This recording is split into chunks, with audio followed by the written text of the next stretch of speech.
Surprising nobody, the plane that was crashing at the end of the last episode doesn't actually crash. The three Joes, okay, two Joes and one guy who's obviously going to be recruited to the team thanks to his resourcefulness, his ridiculous codename, and his distinctive conversational tick, escape in those floating Cobra pod things. Even the Joes don't know what they're called, settling on trouble bubbles. Except they don't escape, they just loop back around and take the plane again. So add needlessly complex strategies to Quick Kick's qualifications for joining the team. Cobra Commander turns the power on long enough to make his announcement. The Crimson Twins are now in charge. This must absolutely kill him, as you can tell by the fact that he's jumping up and down while they talk. On the aircraft carrier, Shipwreck and Snake Eyes ride in on cows. Cows. On an aircraft carrier, which is stranded in the middle of the ocean. It is literally not possible for these two guys to do something that makes less sense. They present the appropriated Cobra laser disc, but oh right, there's no power. Oops. On the space station, the Joes realize that Zartan's whistle gives the Dreadnoughts control of the Fatal Fluffies because the Dreadnoughts say out loud, "Oi, this whistle gives us control of the Fatal Fluffies!" And so Mutt uses the best non-yodeling, non-dressing in drag tactic to come out of this miniseries, his pet. The Joes revert the Fluffies back to their definitely not Mogwai forms and reclaim control of the space station.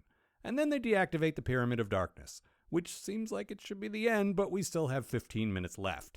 Cobra Commander reacts the way we all would in this circumstance. Calamity most foul! Ah! Then he calls Destro, and this happens. Destro, come in! Stop that, Destro! I mean, listen, if that's a crime in Cobra Commander's eyes, maybe I don't want the bad guys to win after all. The Joes fire up that laser disc and learn that the Pyramid of Darkness has a self-destruct mechanism. But then almost immediately, Destro and the Baroness, who presumably stopped making out long enough to do what Cobra Commander asked them to do, create a low-altitude pyramid. Which, as far as I can tell, should affect the Joe aircraft carrier and nothing else.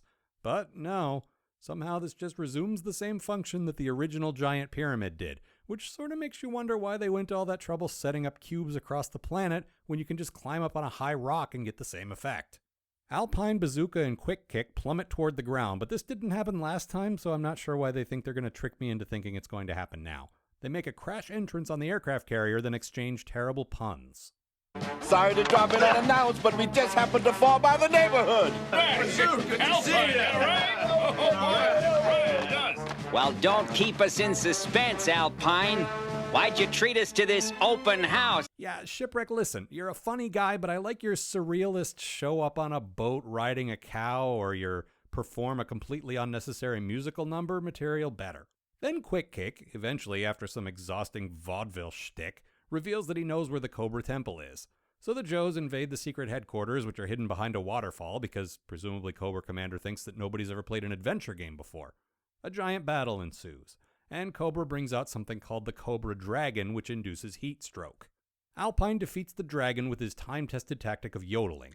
Shipwreck's parrot pulls the self-destruct lever for the pyramid. Cobra Commander throws a ridiculous temper tantrum. I've lost my cubes!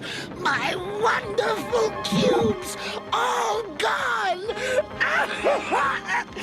Now I'll never rule the world! I hate this job! It's getting really hard to make jokes about this.